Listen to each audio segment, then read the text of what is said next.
एक बार एक पहाड़ी इलाके में लक्ष्मीपुर नाम का एक गांव था। उस गांव में एक छोटा सा परिवार रहता था। परिवार में माँ बाप और एक बेटा थे। खेती उनका काम था। माँ बाप दिन भर खेत में मेहनत करते और उनसे उनकी रोजी रोटी चलती थी। लेकिन क्या करें, उनका भी एक ही चिंता है। बेटा बहुत ही आलसी है, कोई भी काम नहीं करता। कोई काम करने को कहा तो समझ लो पत्थर से कह लिया। जो भी हो, खुद का बेटा तो सोना है। माँ बाप इस बात पर कहते, वक्त के साथ सीख लेगा मेरा बेटा। दिन बीतता गया, महीने बीतते गए, सालों बीत गए।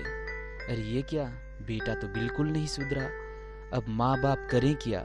आलसी बेटा तो बिल्कुल काम नहीं कर रहा है।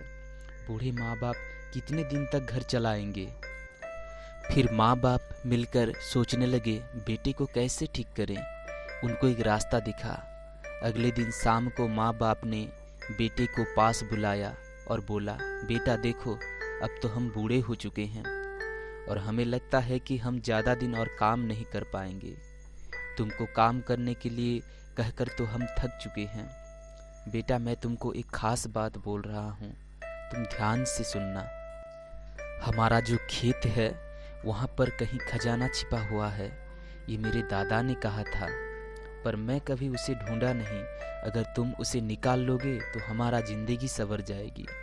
इतनी कहकर सब रात में खाना खाए और सोने चले गए। सुबह हो गया।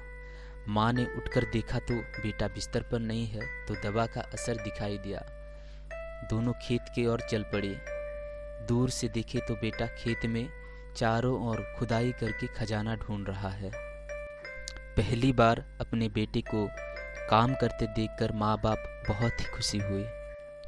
कहीं दिन बीत गया पर खजाना नहीं मिला। बेटा उदास होकर माँ बाप से कहा, मैं नहीं ढूंढ पाया। पर तब तक आलसी बेटा मेहनती हो चुका था। माँ बाप का दबा काम आ गया। कुछ दिन बाद बाप बेटे खेत में गए तो बाप ने बेटे से अनाज से भरे खेत को दिखाते हुए कहा, बेटा, इतने दिन मेहनत करके तुम जो खजाना ढूंढ रहे थे वो खजाना मिल गया। यही हमारा असली खजाना है। बेटा, खजाना तो एक बार मिलता है, पर ये खजाना बार बार मिलता है। बस मेहनत से ढूंढते रहो।